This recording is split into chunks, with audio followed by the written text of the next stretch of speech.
હાલો મિત્રો, જય મેરડીમાં નવી સ્ટોરીમાં તમારું સ્વાગત કરું છું। માતાજીએ જીવ બચાવ્યો પ્રેરણાદાયક લાંબી વાર્તા। મેરડીમાંના આશીર્વાદ પર ખૂબ વિશ્વાસ રાખતો હતો એક યુવાન। તેનું નામ હતું હર્ષ। હર્ષ અમદાવાદ નજીક નાનકડા ગામમાં રહેતો હતો।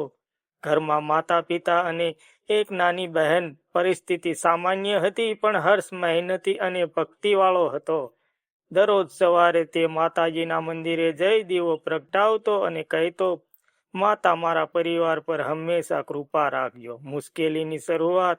એક દિવસ હર્ષ કામ પરથી મોડો ઘરે પરત ફરી રહ્યો હતો, ત્યારે વરસાદ મોસમ હતી।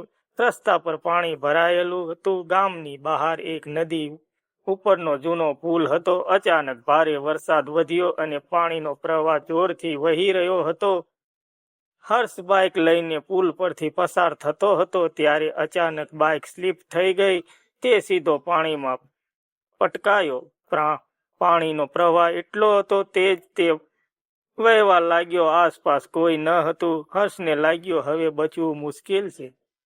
એ ક્ષણે તેના મોઢેથી ફક્ત એક જ શબ્દ નીકળ્યો, માતા બચાવો। ચમત્કારિક સહાય। પાણીમાં વહેતા વહેતા તેને એક મજબૂત ડાળ હાથમાં લાગી। તેણે પૂરી તાકાતથી તે પકડી લીધી। આશ્ચર્યની વાત તો એ હતી કે જ્યાં તે વહેતો હતો ત્યાં સામાન્ય રીતે એ ડાળ ન હોય। થોડા સમય પછી નજીકના ખેતરમાં બે માણસોએ તેને જોઈ લીધો અને દોરી ફેંકીને બહાર કાઢી લીધો। હર્ષ બેહોશ હતો, પણ જીવતો બચ્યો હતો। જ્યારે તે હોશમાં આવ્યો ત્યારે તેણે પહેલી વાત કરી, માતાજીએ મને બચાવ્યો। ખેતરના લોકો કહેતા હતા, તને તો એ ડાળે બચાવ્યો, પણ હર્ષ જાણતો હતો કે એ ડાળ પણ માતાજીની કૃપાથી જ મળી હતી। સાચી સમજ। આ ઘટનાથી હર્ષને સમજાયું કે માત્ર ભક્તિ કરવી પૂરતી નથી, સાવચેતી પણ જરૂરી છે। તેણે નક્કી કર્યું કે હવે વરસાદમાં જોખમ નહીં લે। સાથે સાથે ગામમાં લોકોને પણ સમજાવવું શરૂ કર્યું કે કુદરતી આફતમાં સાચવેત રહેવું।